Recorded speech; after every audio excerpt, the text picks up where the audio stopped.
Okay. Uh,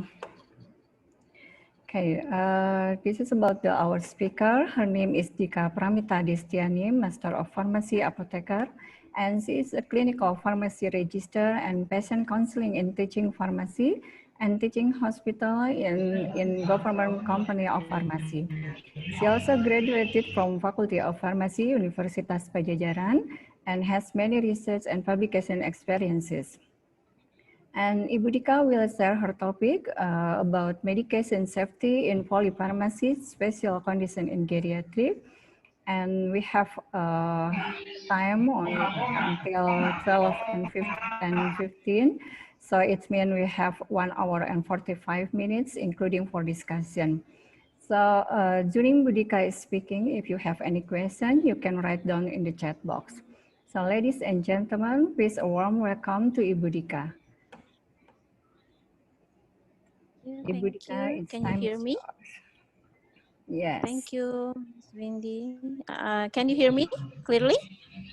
Yes, Ibu Dika, it's clearly.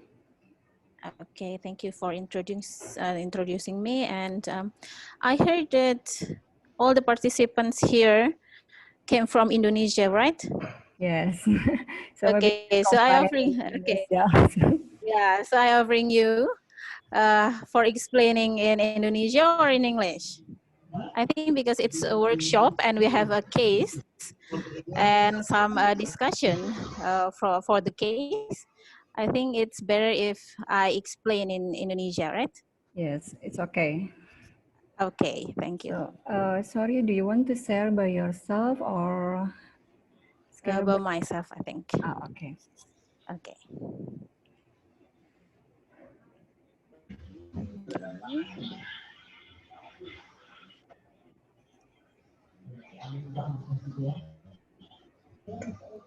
Can see, bisa dilihat sudah slide-nya?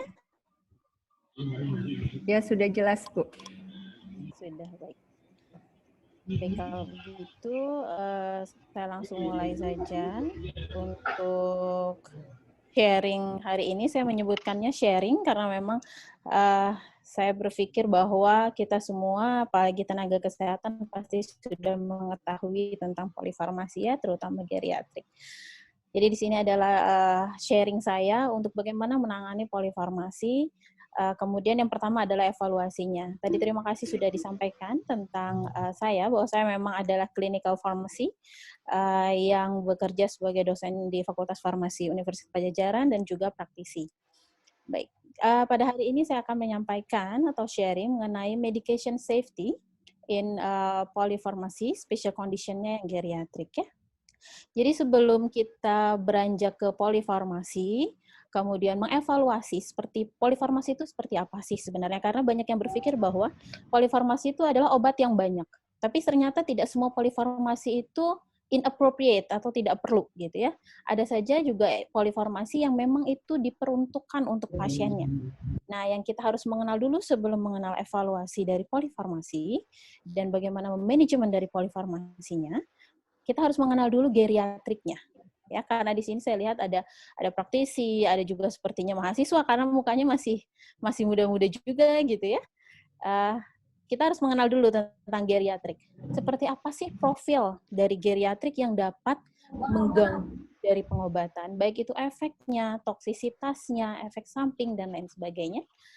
Yang harus kita waspadai, terutama kalau pasien itu memiliki obat-obat yang polifarmasi atau obat-obat yang lebih dari 3 gitu ya. Baik, ini adalah geriatric profile. Yang pertama yang harus kita lihat itu adalah dari profil farmakokinetiknya. Saya yakin bahwa kita semua sudah mengetahui tentang farmakokinetik ya, bahwa farmakokinetik itu adalah bagaimana tubuh kita merubah suatu obat. Jadi pada saat obat itu masuk ke dalam tubuh kita, kemudian apa yang dilakukan oleh tubuh kita untuk obat tersebut. Jadi ada 4. Yang pertama ada absorpsi, ada distribusi, metabolisme, dan ekskresi atau eliminasi. Nah, yang pertama adalah absorpsi. Bagaimana sih kalau di geriatrik? Ternyata di geriatrik itu terjadi penurunan motilitas dari GI. Motilitas GI menurun, kemudian turunnya juga produksi dari asam lambungnya sehingga meningkatkan pH. gitu ya. Sehingga yang biasanya yang seharusnya di dalam lambung itu asam gitu ya, karena memang produksi asam lambung, karena ini produksinya sudah mulai menurun, sehingga terjadi peningkatan pH. Dan apakah ini mempengaruhi kepada obat-obatan? Iya. Ini akan meningkatkan absorpsi pada beberapa obat. Tentunya obat-obat yang juga bersifat basa, tapi akan menurunkan obat-obat yang bersifat asam, bahkan bisa membuat netral obat-obat yang bersifat asam. Nah, ini yang harus kita waspadai. Kenapa? Karena banyak sekali obat yang sebenarnya sifatnya adalah asam. Gitu ya, sifatnya sebenarnya adalah asam, sehingga banyak sekali dari obat-obat itu yang sifatnya asam kita harus bentuk ke dalam bentuk garamnya gitu ya, makanya mungkin sering terdengar ya, oh diklofenaknya asam, tapi ada natrium diklofenak berubah jadi garam yang netral gitu, sehingga diharapkan tidak terganggu dengan pH lambung gitu ya. Nah, ini adalah profil dari geriatrik untuk di bagian absorpsi yang kita harus waspadai. Kemudian yang kedua adalah distribusi. Distribusi ini berhubungan dengan bagaimana suatu obat akan berefek gitu ya, akan sampai ke tempat targetnya, atau bagaimana suatu obat akan dieliminasi.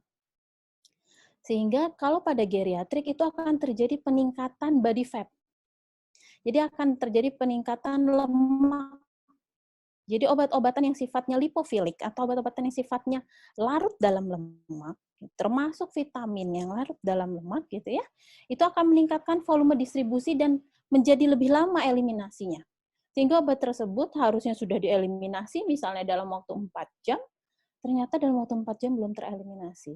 Obat tersebut masih terakumulasi di dalam tubuh. Nah, ini harus hati-hati.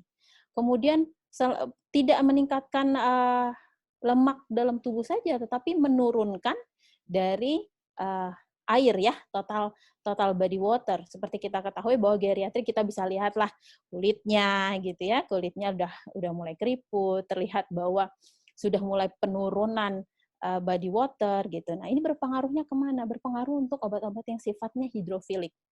Ya, untuk obat-obat yang sifatnya hidrofilik, yang seharusnya dia terbawa oleh aliran air gitu ya, untuk cepat tereliminasi sehingga menjadi volume distribusinya rendah. Karena apa tadi? Total body water-nya turun. Kemudian berhubungan juga dengan hipoalbumin. Kita sudah mengetahui, kalian juga pasti mengetahui semuanya, Bapak Ibu, teman-teman di sini, bahwa geriatrik itu makannya juga sedikit, asupannya tidak terlalu banyak, gitu ya, terutama untuk protein dan lain sebagainya. Sehingga bisa terjadi namanya hipoalbuminemia. Dan penurunan dari protein atau albumin ini bisa menjadi penurunan juga ikatan protein. Obat yang bebas itu adalah obat yang akan bekerja. Tetapi jika terlalu banyak obat yang bebas atau yang tidak terikat oleh protein, maka obat tersebut akan menjadi toksik. Nah, ini yang harus hati-hati. Karena geriatrik memiliki protein atau albumin yang rendah. Sehingga free drug concentration gitu ya, atau volume atau konsentrasi obat yang di dalam darah yang free, yang beredar kemanapun gitu ya, itu akan meningkat sehingga juga meningkatkan dari toksisitasnya. Dan ini sangat harus kita warning, terutama untuk geriatri yang biasanya penyakitnya sudah penyakit degeneratif ya. Penyakit degeneratif itu obat-obatannya juga banyak sekali obat yang sifatnya indeks terapi sempit. Maksudnya indeks terapi sempit adalah obat-obatan yang jika dosisnya sedikit salah saja, cara pemakaiannya sedikit tidak terkontrol, obat itu bisa menjadi toksik gitu. Ya, jadi ini harus sangat-sangat diperhatikan untuk geriatri. Kemudian sifat yang selanjutnya adalah metabolisme. Nah, untuk metabolisme ini berhubungan dengan bagaimana organ hati kita dalam memetabolisme obat tersebut. Apakah menjadi metabolit sekunder yang baik atau metabolit sekunder yang tidak baik, atau tetap tidak berubah walaupun sudah dimetabolisme. Nah, untuk geriatri yang sudah kita ketahui bahwa organ dalam tubuhnya itu mengalami penurunan, hepatik metabolismenya juga akan menurun. Sehingga baik itu metabolit yang seharusnya didapatkan untuk efek obat gitu ya, itu juga akan menurun. Kemudian terjadi peningkatan konsentrasi dari obat-obatan yang ada. Kenapa? Karena metabolisme tadi, jadi suatu obat untuk dibuang sebelum dieliminasi harus melalui fase metabolisme. Sedangkan metabolisme pada pasien geriatri ini sudah menurun, sehingga konsentrasi dari obat aslinya itu akan lebih cenderung meningkat. Dia akan terlalu lama untuk melakukan metabolisme sampai akhirnya untuk dibuang, gitu ya. Sehingga akan terjadi peningkatan juga pada durasi obat tersebut di dalam tubuh. Nah, ini yang harus hati-hati juga bahwa durasi obat tersebut lama di dalam tubuh, akan kemana obat tersebut, akan bersarang kemana. Apakah akan masuk ke dalam sitokrom-sitokrom yang ada di dalam hati, sehingga membuat hepatotoksik, atau akan beredar di peredaran darah. Tidak masuk ke dalam proses metabolisme tadi. Nah, ini yang harus kita waspadai. Tapi apakah kita bisa melihat obat tersebut sudahkah termetabolisme dan lain sebagainya? Tidak bisa. Tapi yang kita harus waspadai, terutama sebagai tenaga kesehatan, apalagi di sini semuanya nurse gitu ya, berarti memang harus melakukan visit dan melihat apakah ada efek yang ditimbulkan, efek yang tidak baik dari suatu obat ditimbulkan. Sehingga ini sangat warning untuk kita mengetahui adakah adverse drug reaction. Ada nggak sih efek atau reaksi obat merugikan yang terjadi di pasien? Atau ada nggak suatu kejadian dari efek obat yang tidak diinginkan? Gitu ya. Jadi bedakan antara side effect, adverse drug reaction, dan adverse drug event. Ini suatu hal yang berbeda. Kalau side effect kita bisa bilang lebih ringan daripada adverse drug reaction. Kenapa? Kalau side effect itu bisa kita pantau, bisa kita lihat langsung dari profil obat nih. Misalnya teman-teman atau Bapak Ibu melihat ke literatur bahwa oh ada efek sampingnya obat bla bla bla bla gitu ya. Nah, itu kita bisa warning langsung. Tapi kalau adverse drug reaction agak lebih sulit. Kenapa? Karena reaksi obat yang merugikannya ini akan terlihat setelah obat tersebut dimetabolisme. Sehingga tidak dalam waktu singkat akan terlihat. Gitu. Nah, ini yang memang harus benar-benar diwaspadai gitu ya. Kemudian apalagi adverse drug event itu bisa keluarnya adalah perpanjangan dari side effect atau perpanjangan dari adverse drug reaction. Saat tidak tertangani akan terjadi suatu kejadian dari pasiennya. Ini yang harus dihati-hati untuk geriatri, terutama di metabolisme karena sangat terlambat metabolismenya sehingga efek merugikan juga terlihat atau terpantaunya itu sangat lambat. Sehingga kita tenaga kesehatan memang harus melakukan monitoring secara berkala. Yang terakhir adalah eliminasi dari profil farmakokinetik geriatri yang harus diwaspadai. Seperti yang tadi, bahwa organ dalam tubuh geriatri itu sudah mengalami penurunan. Sehingga tidak hanya hati, tetapi ginjal juga sudah mengalami penurunan fungsinya. Kemudian, sehingga akan sulit untuk mengeliminasi obat. Akan lama obat itu terbuang dari dalam tubuhnya. Nah, ini yang harus sangat kita perhatikan bahwa kita juga harus tahu bahwa pasien tersebut hari ini buang air kecilnya sudah memadai, belum, sudah cukup, belum, sudah banyak, belum, sesuai tidak intake dan out-nya gitu ya. Input dan output dari cairan dan lain sebagainya itu udah sama belum gitu. Nah, itu harus kita waspadai. Kenapa? Karena jika obat lama terdapat di dalam ginjal, obat itu sifatnya adalah korosif ya. Jadi obat itu sifatnya korosif karena secara fisikokimia kan ada asam dan basa. Begitu sudah lewat fase metabolisme tadi, mereka akan berubah kembali. Menjadi yang asam akan jadi asam, yang basa akan menjadi basa. Dan kalau terlalu lama terdapat di dalam ginjal, obat tersebut akan mengkorosi. Mengkorosinya di mana? Banyak tempat yang bisa terjadi. Entah itu di glomerulusnya, entah itu di tubulus, dan lain sebagainya yang bisa menyebabkan kerusakan dari bagian-bagian di ginjalnya. Kerusakannya bisa tertentu di mana tempatnya. Sehingga ini harus kita waspadai dengan misalnya makanya pasien geriatri gitu ya, kita selalu Bapak Ibu tolong minumnya dan lain sebagainya, dan memang sangat sulit untuk membuat pasien geriatri untuk banyak minum karena mereka sendiri juga ya sudah mulai lelah gitu ya, sudah mulai lelah untuk makan, minum dan lain sebagainya. Tapi tetap sebagai tenaga kesehatan kita harus mewaspadai itu dan memberikan edukasi-edukasi gitu. Dan memang terutama untuk pasien-pasien yang inpatient ya, yang dirawat, sepertinya Bapak Ibu dan teman-teman kan akan lebih banyak bertemu dengan pasien dan lain sebagainya. Disitulah memang sangat-sangat berperan untuk menghindari atau mencegah pasien-pasien geriatrik terjadi toksisitas ataupun terjadinya efek yang tidak diinginkan dari suatu obat. Karena jika tidak dikeluarkan secara cepat obat tersebut yang sesuai dengan waktu eliminasinya, maka akan terjadi toksisitas. Toksisitas dalam tubuhnya akan meningkat. Seperti itu. Jadi, kalau obat yang tidak dikeluarkan, obat tersebut bisa saja ditarik kembali, diserap kembali oleh tubulus ke dalam peredaran darah, sehingga obat tersebut kembali lagi beredar. Sementara pasien geriatrik harus minum obat di periode berikutnya atau di interval berikutnya, sehingga konsentrasi dalam tubuhnya akan meningkat nih dosisnya gitu ya. Nah, itu yang harus kita waspadai. Sehingga untuk pasien geriatri itu sangat-sangat diperlukan untuk mengestimasi glomerulus filtration rate-nya.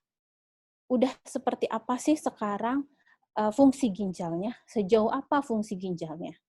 Adakah obat yang harus dihati-hati, terutama untuk polifarmasi? Karena polifarmasi obatnya banyak. Masing-masing obat saja memiliki efek yang baik maupun tidak baik masing-masing. Apalagi kalau diberikannya secara polifarmasi, apakah obat tersebut ada yang tabrakan dan lain sebagainya. Nah, ini yang memang seluruh tenaga kesehatan, baik itu penulis resepnya, physician-nya, kemudian nurse-nya, farmasinya, memang kita harus saling kolaborasi untuk bagaimana menangani suatu polifarmasi, gitu ya. Baik, jadi ini adalah dasar dalam mengenal dulu tubuh geriatrik sebelum kita melihat polifarmasinya. Saya harap memang semuanya sudah aware terhadap hal ini, sehingga jika menemukan obat-obat tertentu, akan langsung berpikir bahwa obat ini akan mempengaruhi nggak ya ke ginjalnya, akan mempengaruhi nggak ya dari absorpsinya, dan lain sebagainya. Baik, sebelum kita ke managing polifarmasi, kita harus tahu dulu seperti apa sih polifarmasi.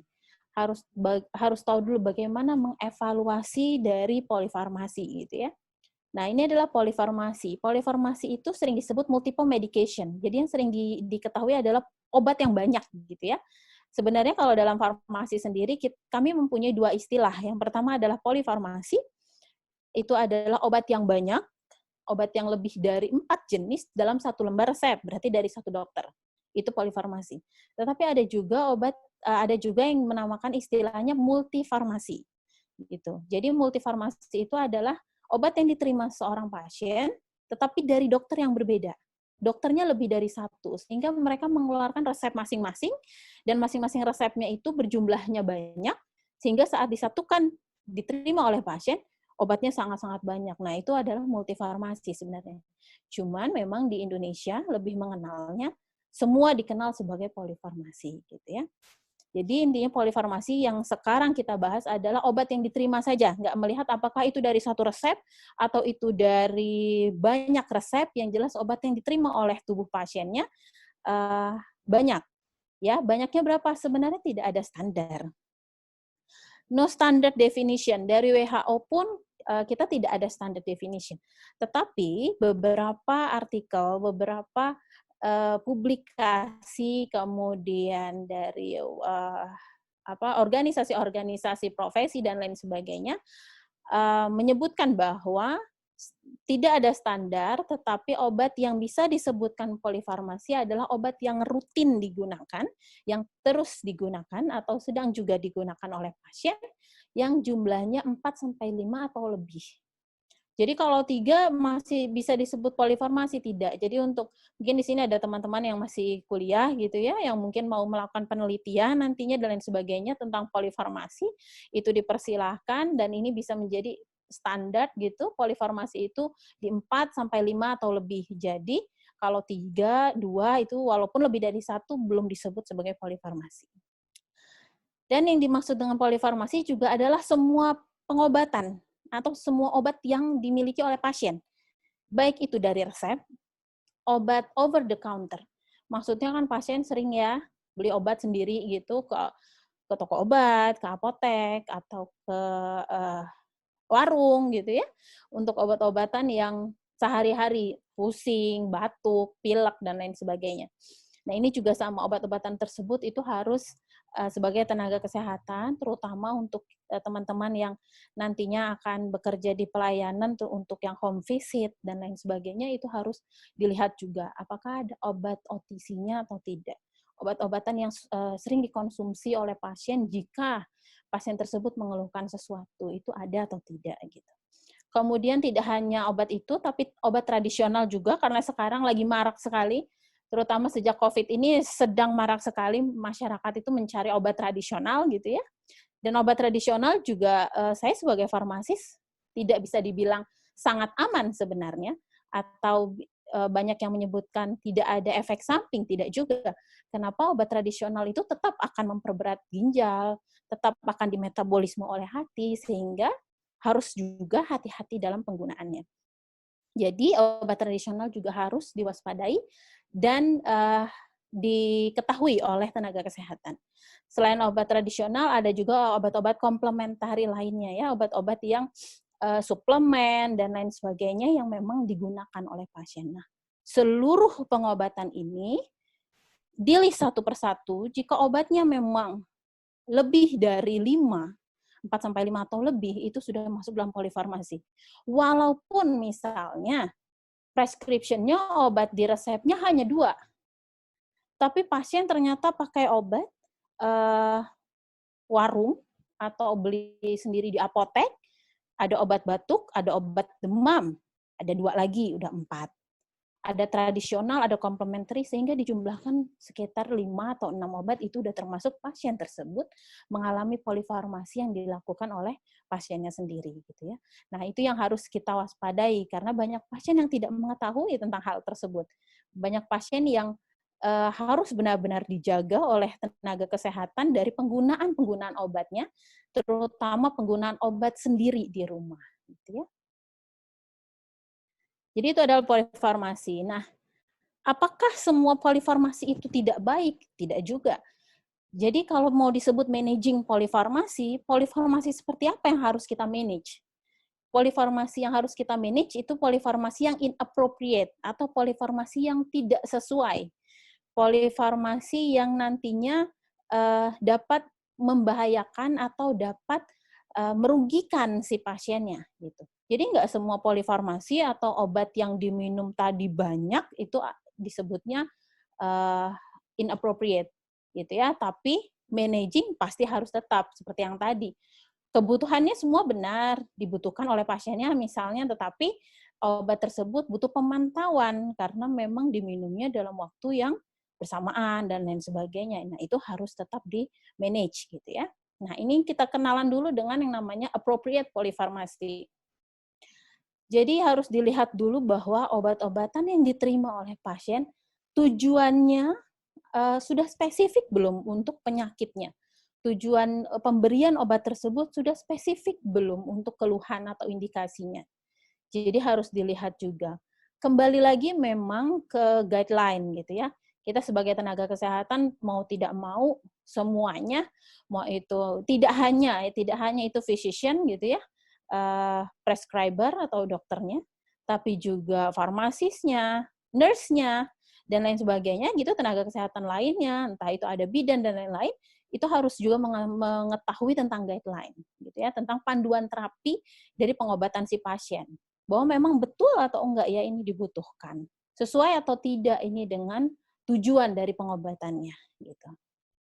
Kemudian apakah tujuan atau indikasi dari obat tersebut itu untuk saat ini dan seterusnya. Karena ada saja obat yang digunakan itu if needed kan ya.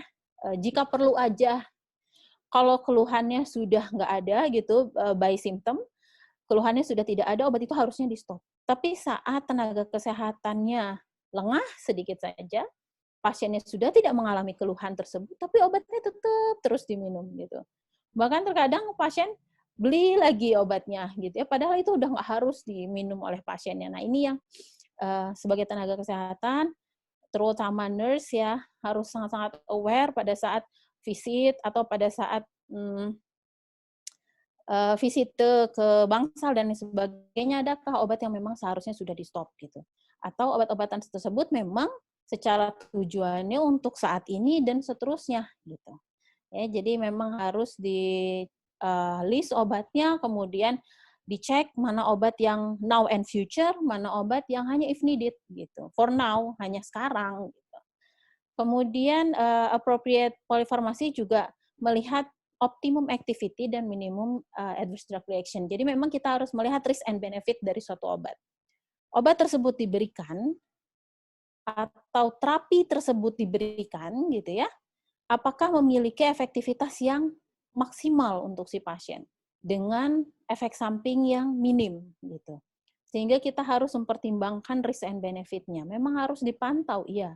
Jadi begitu misalnya obat tersebut diminum tapi ternyata efektivitasnya tidak terlalu besar, misalnya obat hipertensi diminum oleh orang geriatri gitu ya, pasien geriatri, kemudian efeknya tidak terlalu banyak menurunkan tensinya, tetapi malah terjadi batuk, kemudian batuknya yang semakin menjadi, berarti kan adverse drug reaction-nya atau efek merugikan dari si obat itu lebih tinggi daripada efektivitasnya. Nah, ini yang harus kita waspadai. Haruskah kita ganti? Dengan apakah kita ganti dan lain sebagainya gitu ya. Atau haruskah hanya sekedar kita monitoring saja dulu gitu. Kemudian, nah ini juga yang sangat-sangat termasuk sulit kalau menurut saya gitu ya, sebagai praktisi farmasi, tapi mudah-mudahan kalau dengan nurse mungkin memiliki cara-cara step sendiri untuk mendekat ke pasien, meningkatkan adherence dari pasien akan pengobatannya ini yang lumayan sulit. Kenapa? Saat kita sudah memanage polifarmasinya, melis obatnya, mana yang for now, mana yang for now and future, kita udah lihat efektivitas dari semua obat dan efek sampingnya, kita sudah evaluasi obat-obatannya, saat kita berikan ke pasien, ternyata pasiennya sangat kurang adherence-nya. Sehingga ada saja obat yang tidak diminum, atau kita sudah nasihati bahwa pasiennya hati-hati dalam pemberian obat over the counter gitu ya, obat-obat yang self medication, tapi masih pasiennya terkadang minum obat self medication, entah dikenal dari tetangga, mungkin Bapak Ibu atau teman-teman juga di sini sering ya mendengar entah keluarga atau tetangganya gitu ya, oh belinya obat ini aja, saya juga kemarin dapat dari tetangga obatnya ini gitu ya. Bahkan saya baru pulang praktek pun kemarin gitu, ada pasien yang datang, saya juga agak was-was jadinya, ada pasien yang datang karena katanya anaknya reaktif COVID, kemudian meminta beberapa vitamin dan obat yang dipakai juga sama tetangganya, katanya gitu. Kita juga bingung, kok bisa seperti ini gitu ya. Nah, ini yang harus sangat hati-hati gitu. Meningkatkan adherence dari pasien dan menyadarkan pasien bahwa pengobatan itu tidak segampang itu.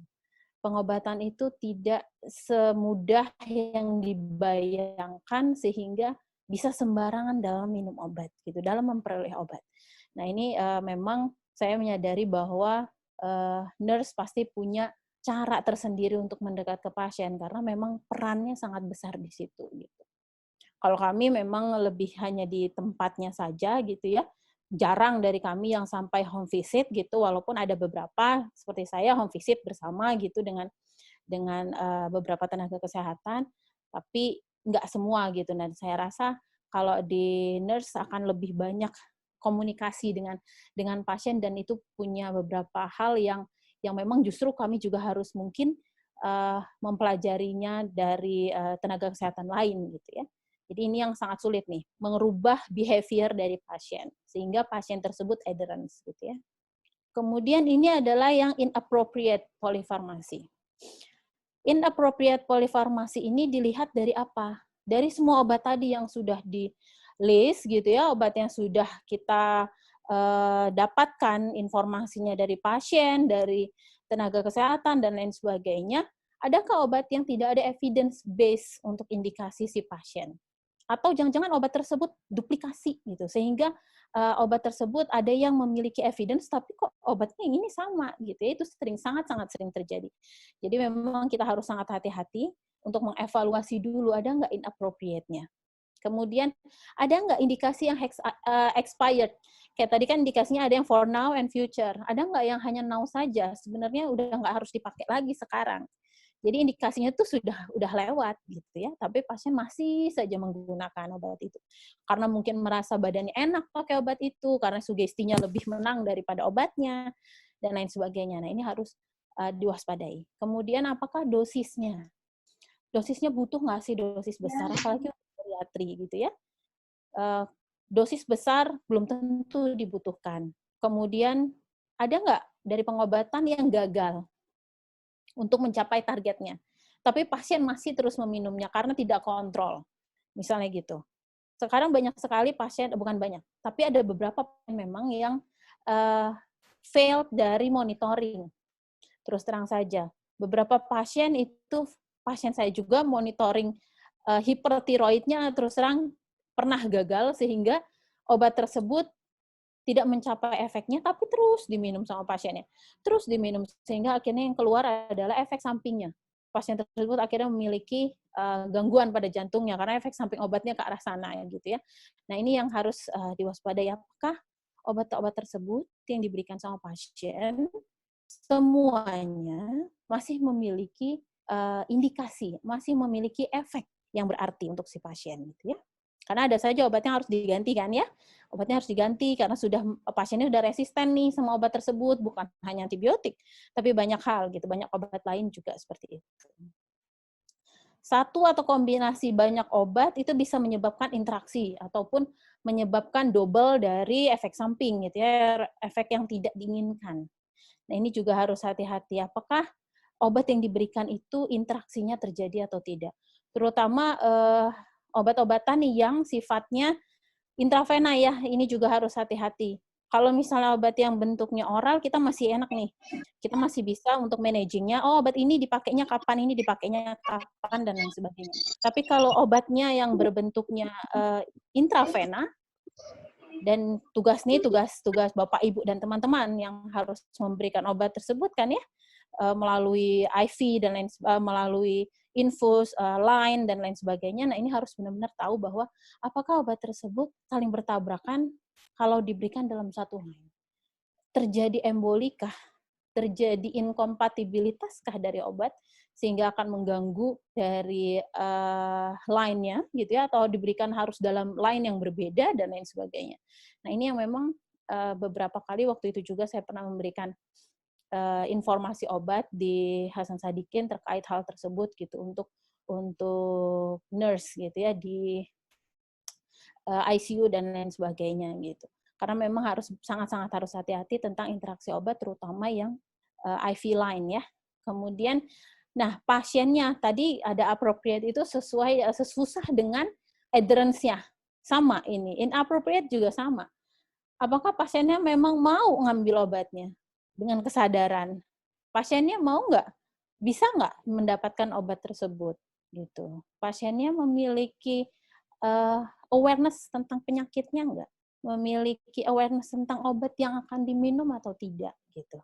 Ya, jadi memang ini yang harus sangat-sangat kita waspadai bersama, bahwa pasien tersebut harus kita edukasi bahwa penyakitnya itu seperti apa, sehingga penanganan untuk diri sendirinya seperti apa gitu. Karena banyak sekali hal-hal yang di luar dari obat yang harus memang kita edukasi. Jadi nggak hanya farmakologi, tapi non farmakologi pun itu harus kita edukasi. Bahkan sebenarnya seharusnya memang terutama pasien-pasien geriatrik itu ada psikologi bantuan dari psikolog gitu ya. Karena banyak sekali pasien geriatrik, saya punya case, mungkin semuanya sudah mendapat case-nya. Di case 1 maupun case 2 itu yang terjadi bahwa pasien geriatrik itu memang sering sekali terjadi depresi gitu ya, depresi dan lain sebagainya. Susah tidur itu udah merupakan ciri-ciri geriatrik, sehingga apalagi dengan penyakit-penyakitnya, dengan obat yang banyak, itu akan menambah psikologinya semakin menurun gitu. Sehingga memang membutuhkan nggak hanya nurse, nggak hanya dokternya, nggak hanya farmasisnya, tapi butuh juga dari psikologi dan lain sebagainya. Ya. Sehingga setelah kita tahu tadi ada appropriate, ada inappropriate, ada geriatric profile, baru kita akan medication review. Kita review dulu obat tersebut, apakah memang polifarmasinya itu terjadinya appropriate atau inappropriate. Kalau appropriate berarti kita hanya tinggal managingnya, monitoring saja dari obat-obatan tersebut terkait efek dan efek sampingnya. Tapi kalau inappropriate, nah ini yang harus kita ubah gitu ya, atau harus kita diskusikan bersama. Apakah inappropriate tersebut harus kita tanggulangi dengan mengganti obatnya, menstop obatnya, atau seperti apa gitu ya. Evaluasi jadi dari pengobatan si pasien tadi. Apakah tujuannya sudah optimal, meningkatkan kualitas hidup pasien gitu ya, karena sekarang goal terapi dari WHO juga bukan hanya sekedar sembuh, bukan hanya sekedar pulang dari rumah sakit, tapi kualitas hidup. Makanya banyak sekali sekarang penelitian-penelitian ya tentang kualitas hidup pasien, karena memang itu adalah goal primary goal terapi dari pasien ya, pengobatan pasien. Kemudian dari medication review itu kita mendeteksi ada nggak sih masalah terkait obat, terkait obat-obatan yang polifarmasi tadi, sehingga harus apa nih rekomendasi intervensinya gitu ya. Kemudian meningkatkan dari obat-obat yang appropriate. Jadi kita hanya melis obat yang appropriate, kemudian yang inappropriate akan kita manage gitu. Apakah tadi akan di stop, ataukah akan dihilangkan, atau akan dikaji ulang pengobatannya dan lain sebagainya ya, sehingga harus menurunkan kerugian atau bahaya yang ditimbulkan dari obat dan meningkatkan dari outcome-nya. Dan pasti harus melihat risk and benefit dari suatu obat. Jadi tidak bisa hanya sekedar melihat oh ini terlalu banyak efek sampingnya, tapi ternyata pasiennya memang membutuhkan obat itu. Berarti risk-nya lebih rendah, benefit-nya yang kita ambil misalnya gitu ya. Tetap kita harus mempertimbangkan risk and benefit dari pengobatan pasien. Ini saya sudah minta tolong sama panitia untuk men-share ke Bapak Ibu dan teman-teman di sini untuk form dari medication review process. Ini yang paling menurut saya ini yang paling simple sebenarnya, karena banyak sekali untuk polifarmasi itu banyak sekali tools-nya, beragam tools-nya ya. Ada yang start dan lain-lain, itu banyak sekali tools-nya, sehingga dan banyak sekali tools-tools tersebut itu bisa dilakukan untuk penelitian, baik itu penelitian nurse, penelitian tenaga kesehatan lain, maupun kolaborasi penelitian gitu. Nah, ini adalah salah satu form yang dipakai juga oleh WHO ya. Jadi kita lihat aims-nya itu seperti apa, di situ ada penjelasannya, kemudian apakah tujuan dari obat-obatan tersebut seperti apa, obat-obatan tersebut dibutuhkannya bagaimana, efek obat yang ditimbulkan seperti apa, safety-nya, bahkan sampai cost-nya, ya, biayanya itu kita juga memperhatikan hal tersebut untuk polifarmasi. Karena bisa dibayangkan bahwa obat yang banyak pasti cost-nya juga akan besar. Sehingga kalau polifarmasi tersebut di-manage dengan baik, jelas saja akan mempengaruhi ke cost juga gitu ya. Kemudian bagaimana juga dengan patient-centeredness, karena semakin banyak obat yang diterima oleh pasien akan menurunkan adherence-nya gitu ya. Dari banyak sekali artikel saya pun melakukan beberapa artikel polifarmasi gitu yang terkait dengan polifarmasi pada geriatrik, pada penyakit tertentu. Obat yang diberikan dalam bentuk polifarmasi itu akan menurunkan adherence gitu. Jadi memang kita harus memperhatikan dari sisi pasien terutama. Begitu. Baik, kita langsung saja ke case and discussion. Dari teman-teman sekalian sudah semua memiliki case and discussion-nya, betul ya? Ya, sudah dikirim, Bu. Sudah dikirim. Apakah ada yang karena ini memang workshop bentuknya gitu, makanya kenapa saya memberikan case dan kita akan diskusikan bersama sambil diskusi case, presentasi case dan lain sebagainya, sambil boleh kita berdiskusi tentang hal yang lain. Baik, dari Bapak Ibu mungkin ada yang ingin share atau sudah mulai melihat kasusnya dan ingin men-share bahwa menurut saya kasus ini polifarmasinya seperti apa. Untuk kasus satu dulu. Mangga silakan, mungkin dari audiens ada yang mau coba share. Ya, boleh. Ya. Mungkin dari audiens ada yang mau coba share tentang kasusnya, kemudian detailnya bagaimana gitu. Nanti kita akan lihat bersama, karena ini kasus yang sering sekali nih, kasus 1. Pasien asma, kemudian ada back pain, selalu ada depresi dan lain sebagainya karena memang terkait dengan kehidupannya dan lain sebagainya. Ada yang ingin mencoba mungkin? Boleh raise hand ya, Bu ya? Iya, mangga. Boleh raise hand? Belum ada. Belum ada? Ada yang Belum mungkin ada. mau mencoba? Untuk mungkin di sini ada mahasiswa gitu? Mau mencoba mahasiswanya? Boleh, siapa mau nih? Belum ada? Mumpung Iya. ada ahlinya, kita bisa saling diskusi. Kalau pasti nantinya akan menemukan, kalau sudah Bapak Ibu akan menemukan juga pasti ya tentang obat-obatan yang wah banyak sekali gitu. Ya. Ini harus seperti apa saya memanagenya, saya memonitoringnya gitu. Atau mungkin kalau misalnya itu kita sampai jam berapa ya Bu tadi? Sampai semua total sampai jam 12.15 selesai diskusi. 12.15 selesai diskusi.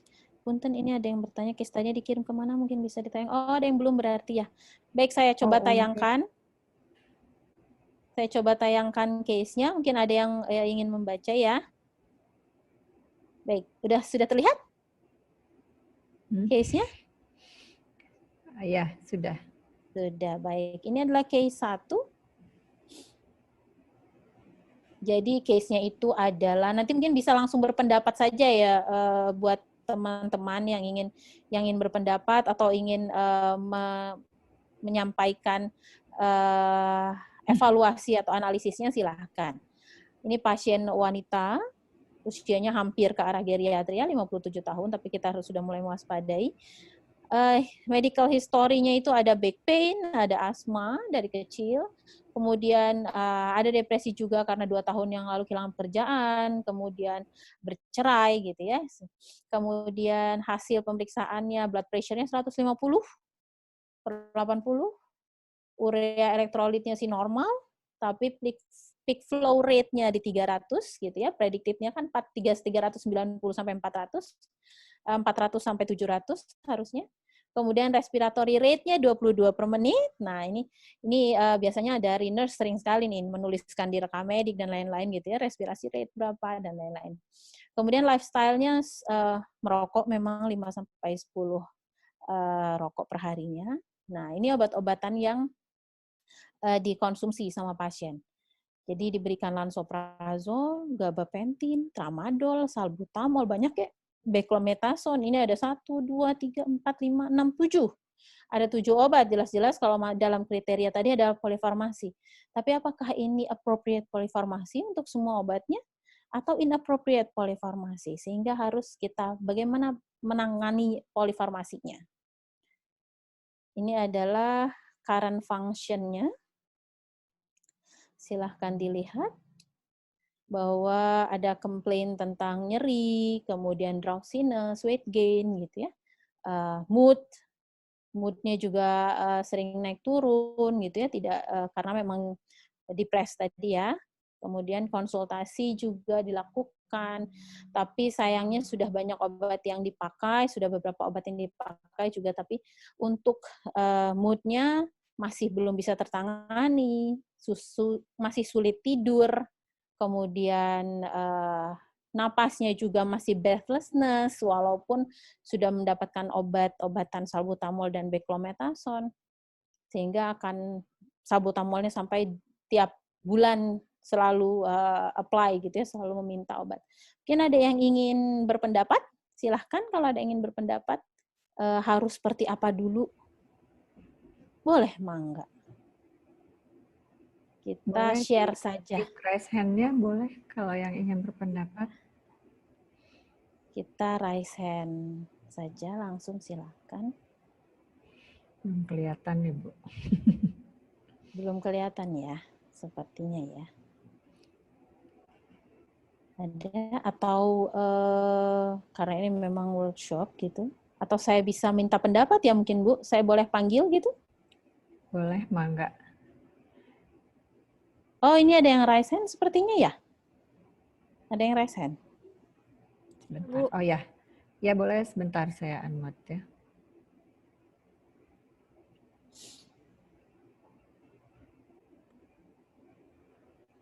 Serlina Ada yang raise? bisa sudah. Iya, Bu. Serlina Rizky Fauzia boleh? Ya, Ibu izin sebenarnya lebih ke bertanya, Bu. Punten saya Oh, Sherlina boleh. dari FKUP Unpad angkatan 2018. Kan dari medikasinya di sini ada lansoprazol, terus gabapentin, dan ada Ya. banyak gitu. Kalau dari saya baca, untuk lansoprazol itu kan obat untuk meredakan asam lambung. Ya, Kemudian betul. gabapentin itu untuk meredakan kejang-kejang. Padahal dari pasien ini nggak disebutkan bahwa pasien tersebut memiliki riwayat penyakit yang berhubungan dengan hal tersebut gitu. Apakah itu bisa disebut dengan inappropriate polypharmacy, Bu, atau bagaimana? Mungkin itu, Bu, sekalian bertanya. Ya, baik. Terima kasih buat tetehnya. Betul, Teh. Lansoprazol di sini memang inappropriate. Tetehnya sudah betul sekali. Kalau lansoprazol di sini inappropriate medication. Kenapa? Karena pakainya bukan for now and future ya tadi, tapi pemakaiannya lebih mungkin ke for now. Pada saat itu diberikan, memang pasiennya lagi depres, kita tahu bahwa depres itu bisa nyeri lambung dan lain sebagainya, tapi pasiennya akan terus-terusan pakai. Nah, itu bisa salah satu inappropriate medication-nya. Oke, betul. Kemudian untuk gabapentin memang betul adalah anti kejang atau salah satu obat yang digunakan ke dalam obat epilepsi, tapi sebenarnya ini adalah obat sistem saraf yang juga berefek untuk menghilangkan rasa nyeri atau seperti kesemutan, nyeri, kram gitu ya, karena memang mekanisme kerjanya adalah sistem saraf. Sebenarnya obat ini bisa digunakan untuk back pain-nya, tapi kita harus lihat kembali apakah back pain-nya tadi, di sini belum ada penjelasan tentang back pain-nya, apakah back pain-nya tadi dari sistem saraf yang menyebabkan nyerinya, atau dari yang lain, gitu ya. Karena kan banyak ya obat untuk nyeri yang lainnya juga, bukan hanya tidak harus gabapentin gitu, tidak harus langsung ke sistem saraf yang dimainkan. Bahkan di sini udah ada tramadol, obat penghilang nyerinya, betul ya Teh ya? Nah, disinilah Teteh terima kasih sudah sangat baik sekali sebagai mahasiswa untuk aware dan menganalisis pasien bahwa kebutuhan gabapentin ini dipertanyakan. Betul, Teh. Ini juga sama, harus dipertanyakan lagi apakah butuh atau tidak. Gitu. Walaupun ada efeknya untuk ke arah sana, gitu ya. Tapi belum jelas, karena di sini belum jelas ya back pain-nya itu kenapa. Oke. Ada lagi yang mungkin mau share seperti Teteh Sherlina tadi? Tuh ada yang raise hand lagi, Bu. Wah, mulai banyak. Ikutan. Oke, Istiani Yofiani. Boleh? Sebelumnya suara saya terdengar tidak ya, Bu? Agak kecil ya, boleh? Agak kecil tapi terdengar sih. Boleh lebih dekat ke Iya, Ibu. speakernya? Saya, oh ya, kalau segini terdengar tidak ya, Bu? Terdengar. Ya, enggak. Apa lebih baik saya tulis di kolom komentar, Ibu? Terdengar, Boleh, Teh? Terdengar cukup sekarang? Cukup besar terdengarnya. Kedengeran. Ya, Ibu, dari hasil telaah, ya Ibu. Jadi dari hasil telaahan saya itu di situ disebutkan ada salbutamol inhaler 100 mikrogram sama beclomethasone inhaler juga Ibu, di mana kalau saya cari tadi salbutamol inhaler itu untuk membuka saluran nafas Ibu dan fungsinya itu untuk obat asma dan beclomethasone inhaler juga itu tuh untuk obat asma Ibu. Mungkin menurut saya lebih baik dipilih salah satu mana yang lebih efektif antara salbutamol inhaler dengan beclomethasone inhaler Ibu. Oke, pendapat baik. saya seperti itu Ibu. Mohon koreksinya bila ada salah Ibu. Hatur nuhun. Ya, terima kasih buat tetehnya. Iya Teh, betul. Terima kasih sudah aware untuk mencari tahu ya tentang pengobatan pasien karena memang itu tugas kita. Salbutamol dan beclomethasone Teteh sangat betul itu dua-duanya untuk asma karena memang pasien ini punya asma. Tapi mungkin di sini adalah yang perlu dilihat salbutamolnya adalah pause-nya required. Jadi sebenarnya jika dibutuhkan. Jadi jika dibutuhkan saja digunakannya karena ini untuk reliever. Jadi dipakainya kalau serangan, kalau pasiennya mengalami serangan atau tiba-tiba mendadak asmanya napasnya berat gitu. Sementara kalau yang beclometasonnya di sini sudah tertulis bahwa dia twice daily. Berarti di sini untuk yang maintenance supaya tidak terjadi serangan maksudnya. Makanya kenapa memang untuk asma diberikan dua-duanya teh. Diberikan yang beclometason atau obat yang sifatnya maintenance yang daily untuk menghindari kekambuhan, dan obat yang sifatnya untuk digunakan saat kambuh gitu. Jadi ini adalah obat yang kerjanya lebih cepat sehingga kalau kambuh itu langsung disemprotkan dia langsung melegakan gitu ya. Jadi memang ini dua-duanya appropriate, tapi dua-duanya appropriate sesuai dengan kebutuhan pasien karena yang ini adalah required-nya saja, ini adalah maintenance-nya. Tapi betul apakah dua-dua ini sudah appropriate dengan kondisi yang saat ini? Kondisi yang saat ini adalah bisa dilihat bahwa most recent consultation-nya itu salbutamolnya sampai sudah dimintakan setiap bulan, berarti sangat sering terjadi serangan. Nah, kalau sudah sangat sering terjadi serangan, apakah obat maintenance-nya sampai saat ini cukup appropriate tidak untuk kondisi yang sekarang? Atau apakah obat ini butuh dilakukan evaluasi dari segi dosis, naik dosis, untuk maintenance-nya supaya tidak terjadi serangan, atau butuh tambahan obat untuk maintenance-nya, gitu ya. Jadi ini nanti Teteh boleh silakan untuk melihat guideline dari asma ya. Kalau ada yang mau menghubungi saya silakan, ada guideline terbaru dari asma. Nah, ini appropriate untuk pasien obatnya, betul appropriate. Tapi apakah cukup untuk kondisi sekarang karena salbutamolnya sampai tiap bulan minta lagi. Berarti saking seringnya asma kumat sampai dipakai terus-terusan gitu ya. Gitu ya Teh. Jadi obat ini dua-duanya betul obat asma dan kita tidak bisa memilih salah satunya karena ini dipakainya hanya saat serangan dan obat yang ini dipakainya sehari-hari untuk maintenance-nya. Tapi yang perlu kita manage adalah apakah masih cukup dengan dua obat ini saja, dengan dosis segini saja. Ya, ada lagi? Terima kasih. Ini ada yang ingin berkomentar dari Bu Anastasia Ana. Mangga Bu Silakan Ana. Ibu. Dengan tadi Kak, ini seru banget nih. Karena saya perawat nih. Kalau saya lihat pasien minum obat segini banyak, dia dapat lansoprazol, dapat ini. Kalau saya malah lebih menganjurkan ke dokternya, mungkin ini pasien harus dikonsulin dulu ya. Maksud saya gini, dilihat dari background dia dengan psikologisnya dia seperti itu, saya khawatir sebenarnya beresin dulu masalah psikologis dia karena gastritis. Ya. Mungkin gastritis itu bisa di-manage dari stresornya. Ya. Asma pun bisa di-manage dari stresornya. Jadi saya sih mengharapkan kalau misalkan dia memang stresornya bisa dikurangin, mungkin obat-obatan ini bisa berkurang juga gitu.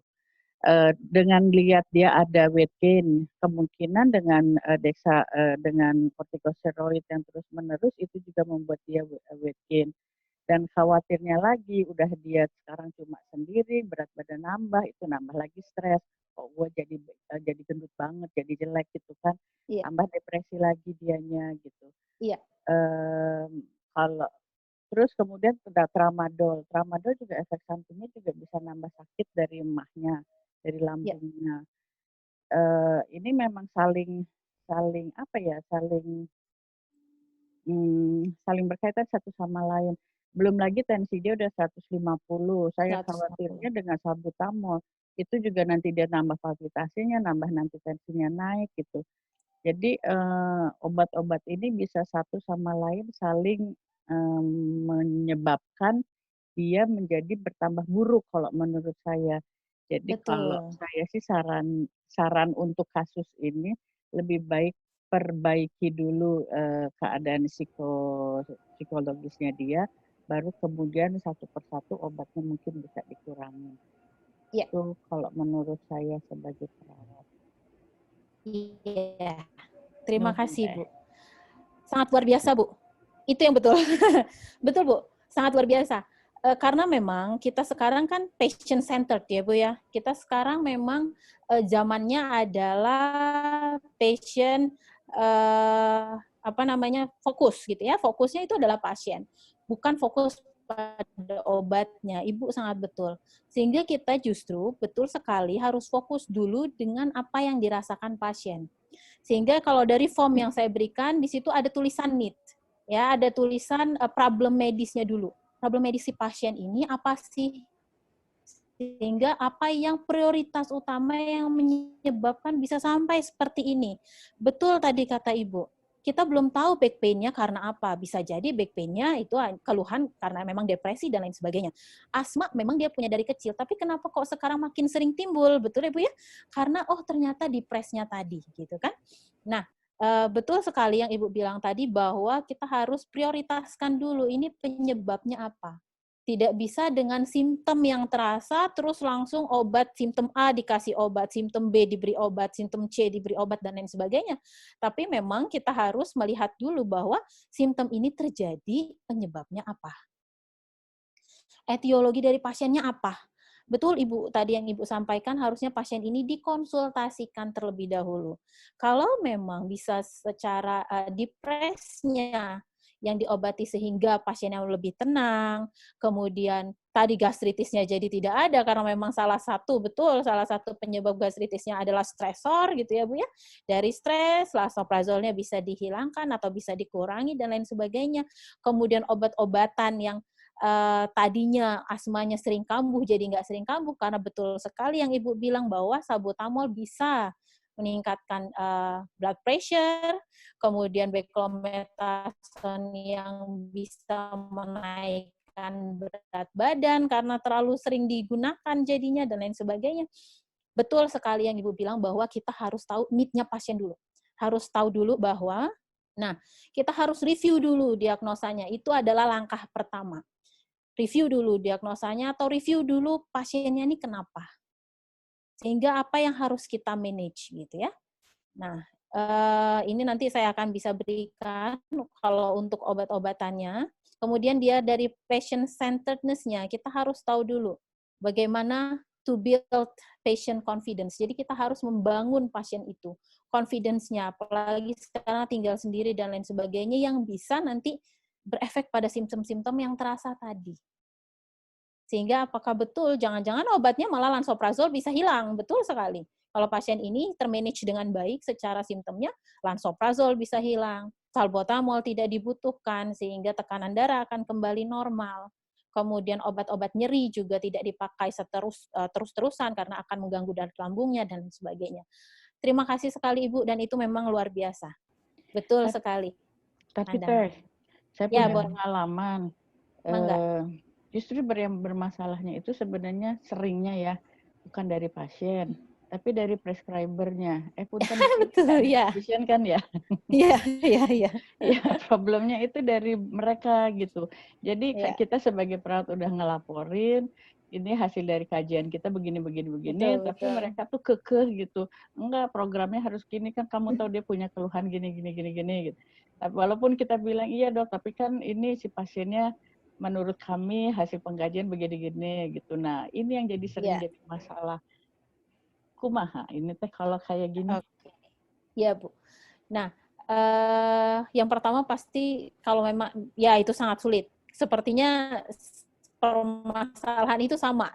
Mau farmasi, mau nurse, kita sama dengan permasalahan yang seperti itu ya Bu. Karena kita pasti mengkaji apakah pasien butuh atau enggak dan sebagainya, tapi tetap physician itu kadang memberikan obat berdasarkan simptom kan butuh dan sebagainya gitu ya, tanpa melihat yang lainnya. Kalau memang seperti itu, seperti yang tadi Bu, bisa di list obatnya, karena kita kan mengedukasi pasien ya Bu ya, kita juga ketemu sama pasien bahwa kita tahu obat yang memang just needed saja, just needed. Kemudian kita bisa sarankan ke pasiennya bahwa Ibu, pengobatan atau obat-obat ini sebenarnya bisa berkurang. Kita harus tahu dulu penyebabnya. Ibu terjadi seperti ini setelah depresi 2 tahun yang lalu, atau setelah terjadi masalah 2 tahun yang lalu. Saya sarankan untuk Ibu untuk jadi kita bermainnya ke pasien juga, tidak hanya bermain ke dokter. Karena saat ke dokter, kita akan tadi bentrok seperti itu. Tapi kita harus menggunakan lagi edukasi untuk mengubah behavior-nya tadi. Nah, inilah tugas atau mungkin peran kita lebih di situ, Bu. Behavior pasiennya. Bukan kita tidak bilang untuk jangan percaya dengan dokter dan lain sebagainya, ibu nggak sakit dan lain-lain, tidak. Tapi kita menyadarkan kembali bahwa keluhan ini terjadi pada saat kapan. Memang kita harus menyisihkan waktu untuk pasiennya. Sehingga pasiennya sendiri akan berpikir gitu, Bu. Oh iya ya, saya punya keluhan ini sejak ini. Berarti memang saya harus menenangkan diri dan lain sebagainya. Kemudian kita bisa berikan bahwa Ibu kalau misalnya sudah tidak lagi nyeri perutnya, berarti obat yang ini tidak perlu digunakan. Sehingga akan poliformasi tadi akan terbatasi dengan sendirinya, Bu. Gitu. Jadi memang obat yang hanya diperlukan saja yang digunakan itu yang bisa kita manage ke pasiennya, bukan obat yang secara maintenance gitu. Jadi seperti tadi kan banyak obat-obatan yang hanya as needed ya Bu ya. Misalnya seperti lansoprazol, kalau memang tidak ya nggak usah diminum lagi Bu. Gitu. Kita harus menyadarkan pasiennya bahwa banyak obat itu tidak baik untuk badan, sehingga jika dibutuhkan saja Ibu silahkan pakai. Gitu. Baik susah tidur, susah tidur, baik. Kalau susah tidur, silahkan Ibu minum obat yang susah tidur. Kalau tidak susah tidur, bisa tidur, ya nggak usah dipakai. Gitu. Jadi kita bisa ke arah sana. Kalau ke dokter akan sulit memang, tapi kita harus menyisihkan waktu untuk pasiennya lebih diedukasi bahwa obat mana yang dia perlu, mana yang enggak, dan harus seperti apa untuk mengenangani penyebabnya. Gitu. Mungkin seperti itu, Bu. Ya, terima kasih Bu Terima Dika. kasih. Bu Iya, Ana, sama-sama, mungkin Bu. sudah cukup jelas ya Bu Ana. Ini ada lagi yang ingin Resen. pendapat ya dari Resen. Boleh. Cah Sondiman, boleh silakan di unmute dulu. Ya. Terima kasih Bu, terdengar suaranya Ibu? Iya, Terdengar. Sebelumnya perkenalkan, nama saya Cah Soniman Intimajaya dari Fakultas Keperawatan Angkatan 2018. Nah, dari kasus yang ada Ibu yang sedang kita lihat ini, saya menyoroti lebih ke arah dosisnya sih Bu. Contohnya seperti lansoprazol nih, 30 mg. Nah, untuk dosis sendiri ini, kan kalau dosis itu nggak sembarangan untuk nentuin. Dosis ini ya segini aja lah, yang penting masalahnya kelar. Enggak kan Bu. Jadi harus kita lihat dari masalah si pasien tersebut. Contohnya, pasien ini lansia, umurnya tadi 57 ya, kalau nggak salah ya? Ya, hampir ke lansia ya. Nah, betul. Nah, kita harus lihat apakah dosis dari 30 mg ini cocok nggak untuk si lansia yang umur segini. Takutnya nanti dosis ini menjadikan lebih parah, lebih buruk, atau mungkin kejang-kejang, atau mungkin insiden yang lebih parahnya itu meninggal atau kematian kan. Kemudian saya menyoroti lagi di bagian, bentar, boleh ke atas lagi Bu? Boleh, Mangga. Bagian, oke. Yang blood pressure 150/80 mmHg. Di situ kan kalau kita lihat standar dari tekanan darah itu udah tinggi ya Bu ya? Iya. Udah diambang tinggi. Nah, kemudian saya lihat dari list, benar. Kemudian saya lihat dari list medication-nya, di sini nggak ada obat yang menetralisir dari si blood pressure, tapi ada yang buat dia bisa tinggi gitu. Seperti yang dikatakan oleh Ibu Anastasia tadi ya. Ibu Anastasia, seperti salbutamol kan bisa membuat si blood pressure ini meningkat. Nah, itu juga harus kita lihat nih. Atau mungkin bisa kita ubah medication-nya menjadi obat kombinasi yang bisa membuat si blood pressure ini bukan meningkat tapi malah menurun, rendah gitu. Contohnya seperti obat yang pernah saya lihat untuk kombinasi ya Bu ya, ini nggak tahu kalau salah benar gitu. Ketorolac sama ondansetron gitu ya, kalau nggak salah ya. Ketorolac sama ondansetron.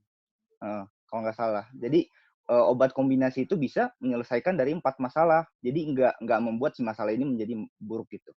Gitu Bu. Makasih dan mohon maaf apabila salah. Ya, terima kasih. Terima kasih buat Masnya tadi ya. Betul sekali bahwa yang pertama adalah lansoprazol itu harus dihati-hati. Apakah untuk geriatrik yang memang tadi kita sudah memang harus pertama kita melihat dari problem medis ya, problem medis di pasiennya ini apakah memang semua obat ini dibutuhkan atau tidak. Kalau memang dibutuhkan, apakah betul? Setelah kita tahu apakah obatnya dibutuhkan, baru kita melihat apakah dosisnya sesuai atau tidak gitu. Untuk Masnya tadi sangat betul sekali untuk lansoprazol ya.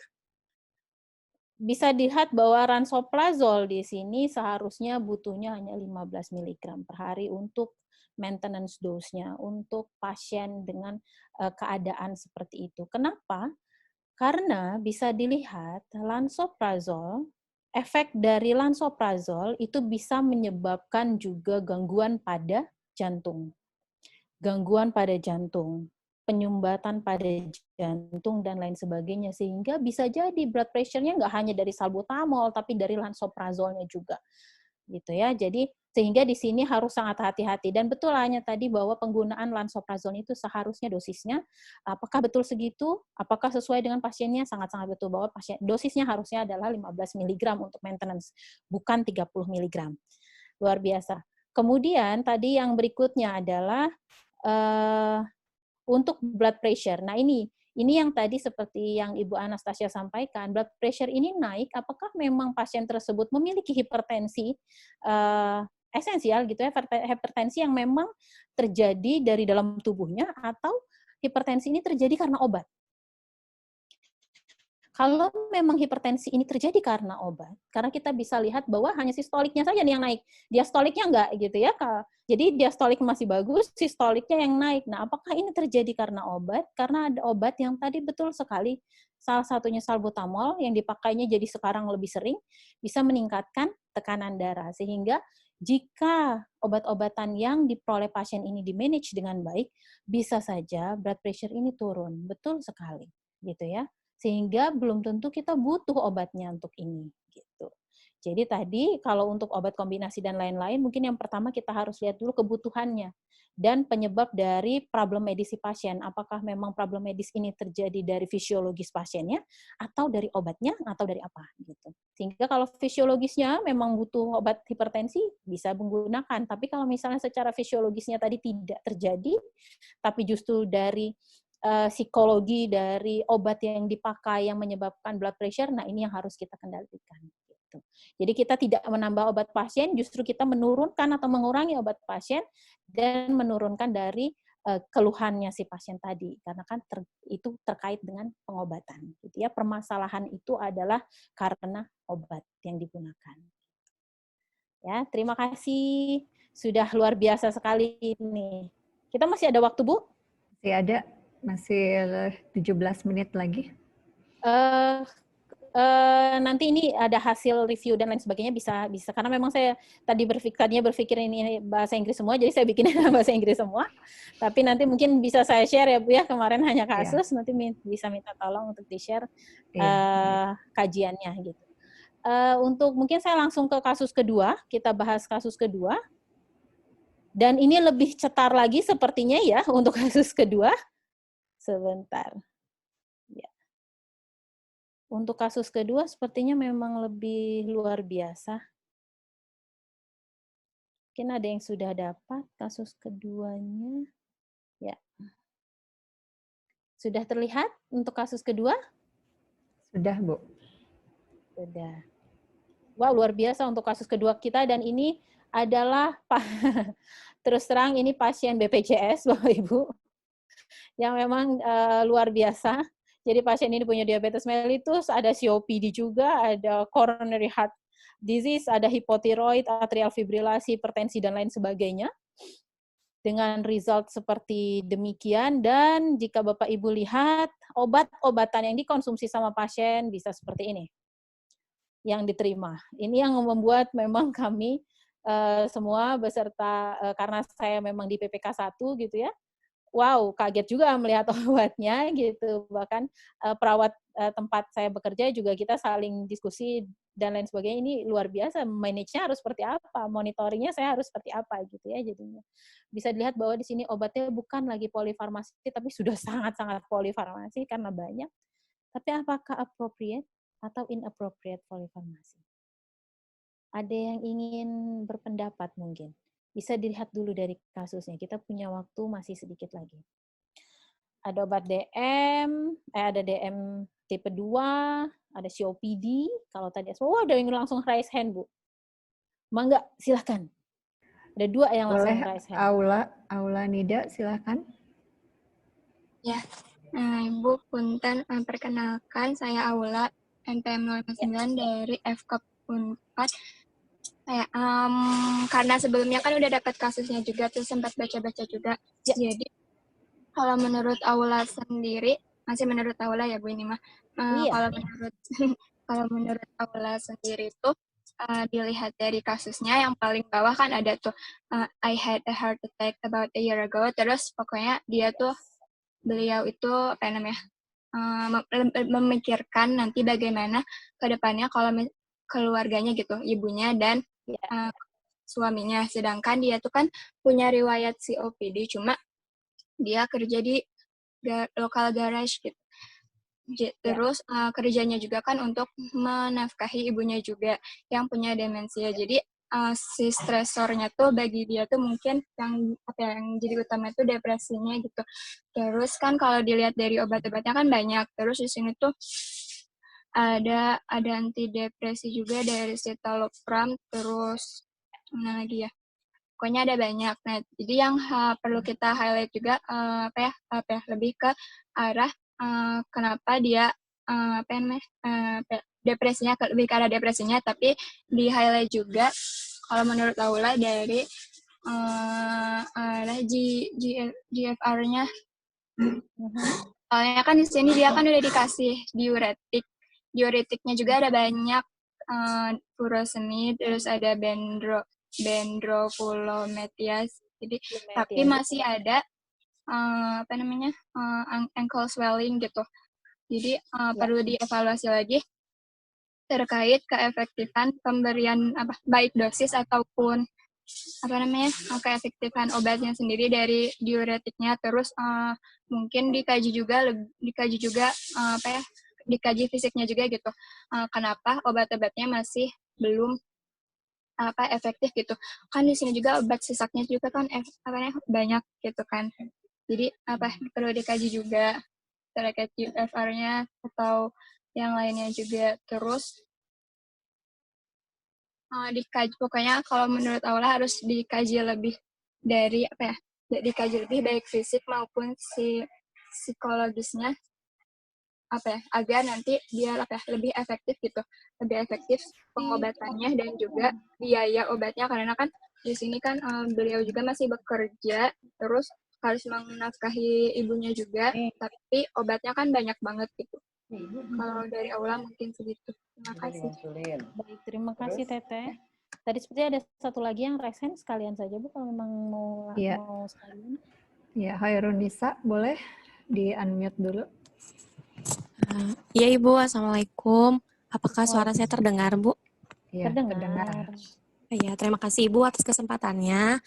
Saya Hairunisa dari Angkatan 2018 FKUP 4. Jadi Ibu, saya izin berpendapat Bu terkait tanggapan saya untuk poliparasi pada pasien ini. Setelah saya mencoba untuk mencari beberapa fungsi obat ya Bu. Nah, saya di sini menemukan beberapa obat yang menurut saya itu fungsinya sebenarnya sama Bu, yaitu saya mungkin fokus ke hipertensinya Bu. Kan pasien ini diberikan obat kalau tidak salah metformin, punten Ibu salah, lisinopril sama atenolol, terus ada amlodipin. Setahu saya itu kan obatnya sama-sama untuk menurunkan tekanan darah tinggi ya Bu. Nah, mungkin dari sini saya sebenarnya kurang tahu ya Bu, apakah memang ketiganya itu diberikan karena memiliki cara kerja atau fungsi yang berbeda dalam penanganan darah tingginya.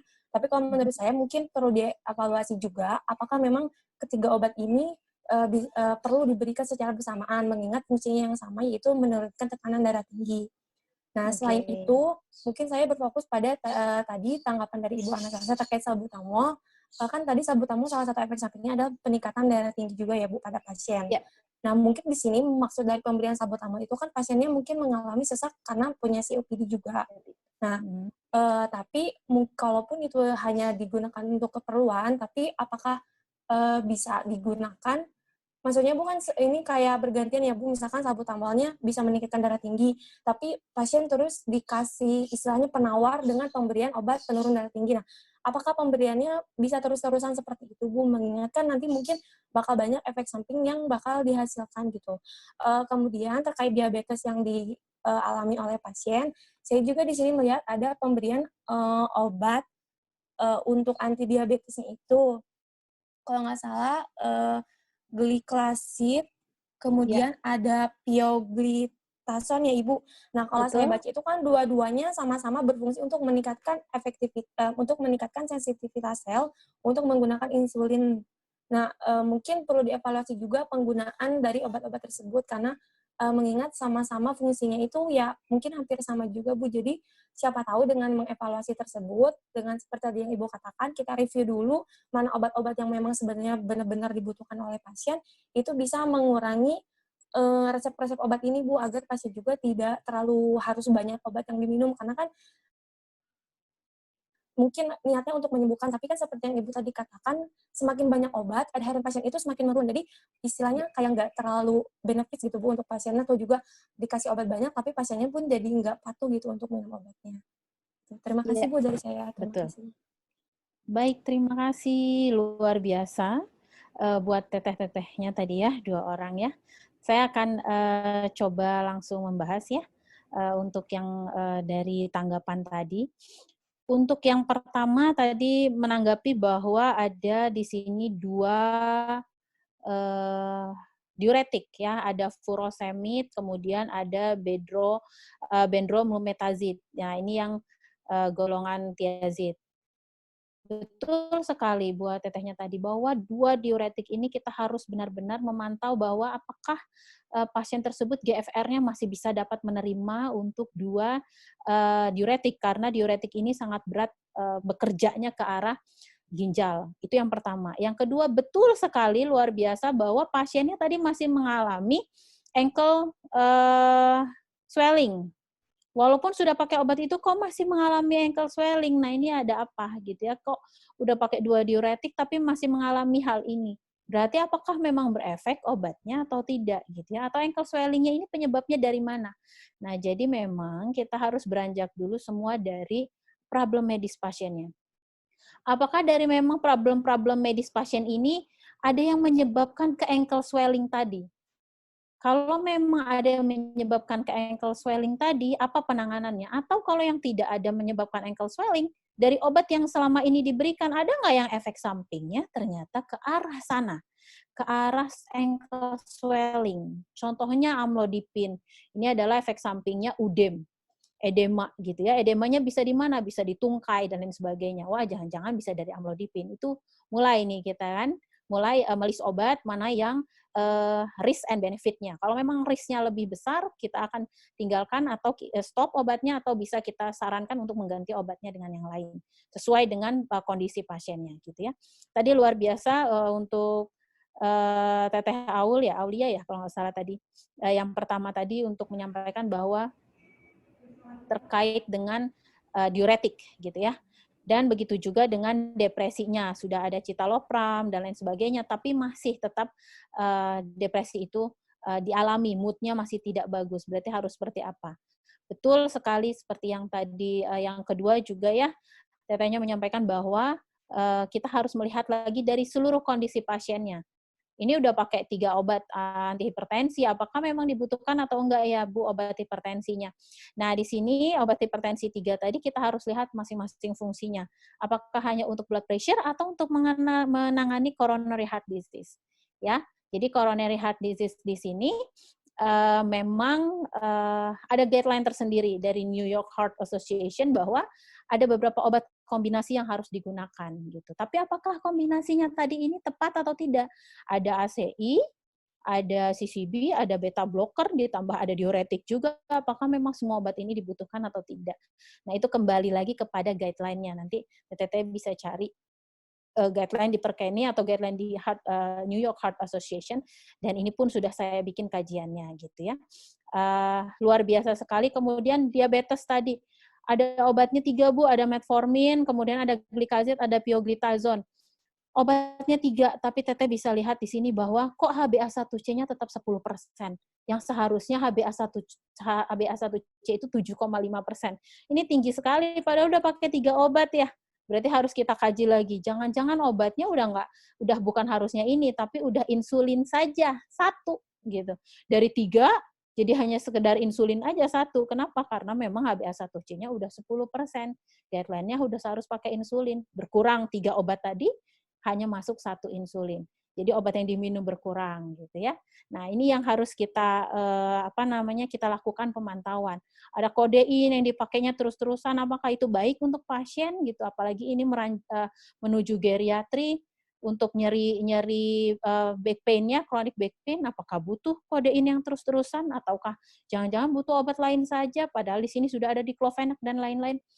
Ini memang harus kita cegah, harus kita kaji satu persatu apakah ini butuh atau tidak gitu ya. Jadi kita bisa kelompokkan nanti obatnya, mana obat untuk DM, mana untuk obat jantung hipertensinya, mana untuk back pain-nya, dan untuk keluhan lain. Baru kita lihat sesuai atau tidak kondisinya. Gitu, Bu. Mungkin seperti itu, Bu. Karena waktu kita sudah mepet juga, mangga silahkan kalau masih ada pertanyaan atau gimana. Nanti ini saya titipkan, Bu, untuk review yang sudah dibuatnya, bisa untuk dipelajari dan lain-lain. Oh ya, terima kasih, Bu. Mungkin ini kita juga waktunya tinggal 4 menit lagi. Kalaupun misalnya ada pertanyaan, paling 1 pertanyaan, masih adakah? Mungkin 1 lagi. Oh ya, boleh Bu Ana. Silakan, Untuk yang Bu. kasus kedua, itu saya lihat dia lifestyle-nya ya. Dia merokok dengan minum alkohol. Sedangkan sebelumnya kan tadi dijelaskan yang tentang farmakokinetik, bahwa metabolisme obat semua dihepar. Itu yang saya khawatirkan dengan obat segitu banyak, padahal dia minum alkohol. Itu kayaknya yang penting juga perawat nanti harus membantu dia bagaimana dia bisa menghentikan kebiasaan merokoknya dan juga kebiasaan minum alkoholnya. Karena itu sangat tidak baik buat metabolisme obat. Itu mungkin ya. Ya, setuju Ibu. Betul. Betul sekali Ibu, nanti bisa dilihat di situ ada important di yang saya buat, itu ada kajian secara umumnya bahwa memang pasien ini harus membutuhkan terapi smoking cessation, itu yang pertama, karena terkait dengan keluhan-keluhan atau kondisi pasiennya dan obat yang dikonsumsi, begitu juga dengan alkohol. Karena Ibu betul sekali, alkohol di sini berperan dalam meningkatkan metabolit toksik dari suatu obat di hati, sehingga akan terjadi hepatotoksik di hati itu lebih besar jika pasien meminum obat, juga pasien meminum alkohol. Apalagi paracetamol. Jadi kalau paracetamol dibarengin dengan alkohol, itu hepatotoksiknya akan langsung sangat besar. Karena metabolit sekunder yang sifatnya toksik di hati itu akan langsung terikat di sitokrom-sitokromnya. Dan itu luar biasa. Betul, sangat-sangat betul Ibu, bahwa pasien ini lifestyle-nya, behavior-nya harus langsung dirubah. Gitu, terkait dengan pengobatan dan kondisinya. Terima kasih. Ya, terima kasih Bu Dika atas penjelasannya. Mungkin karena berhubung waktu juga ini sudah mulai hampir selesai dan kita juga hanya punya waktu terbatas. Sebelumnya mungkin saya coba highlight dari diskusi kita di session ini. Jadi yang paling penting kita harus bisa melihat obat ini inappropriate atau appropriate untuk lansia. Kemudian review dan evaluasi dari pemberian obat ini itu juga menjadi hal yang penting. Jadi dilihat dari tujuannya, kemudian kebutuhannya, keefektifannya, kemudian dari safety-nya, cost efektifnya juga, yang terutama tujuan akhirnya adalah meningkatkan kualitas hidup dari lansia ini. Karena kadang-kadang kita melihat lansia sekarang banyak menggunakan atau meminum obat-obatan yang cukup banyak, dianggap maklum, ya udah ini karena memang lansia, terima aja gitu ya. Nah itu juga mungkin yang jadi fokus kita mungkin itu. Terima kasih sekali lagi Bu Dika untuk sharing-sharingnya, sangat bermanfaat sekali untuk kita semua, terutama kita yang dari keperawatan, yang nanti juga mungkin banyak berhadapan langsung dengan pasien secara langsung, terutama lansianya gitu. Jadi ini mungkin bisa menjadi bekal untuk kita, terutama di banyak mahasiswa di kita ya, mahasiswa S1 yang bisa jadi ilmu yang bermanfaat untuk kita semua. Terima kasih sekali lagi Bu Dika, saya tutup sebagai moderator dan saya kembalikan kepada MC. Terima kasih. Thank you for Mrs. Dika Pramita Destiani M.Pharm for the very informative presentation and discussion. Ladies and gentlemen, this is the end of the second workshop session. Before continuing to the agenda, we will having a lunch break. Please be note that the break time will only take 45 minutes, and after the break at 1 p.m., we will commence the concurrent session in the same room. Thank you.